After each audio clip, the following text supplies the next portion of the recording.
You asked, how to divide 4554 by 2 using the long division method. 4 divided by 2 equals 2. 2 times 2 equals 4. 4 minus 4 equals 0. Bring down 5, making 5.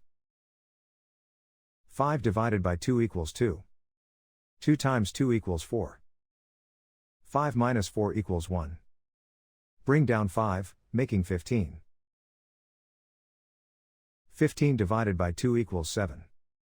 7 times 2 equals 14. 15 minus 14 equals 1. Bring down 4, making 14. 14 divided by 2 equals 7. 7 times 2 equals 14. 14 minus 14 equals 0. The remainder is 0. The final result is 2277.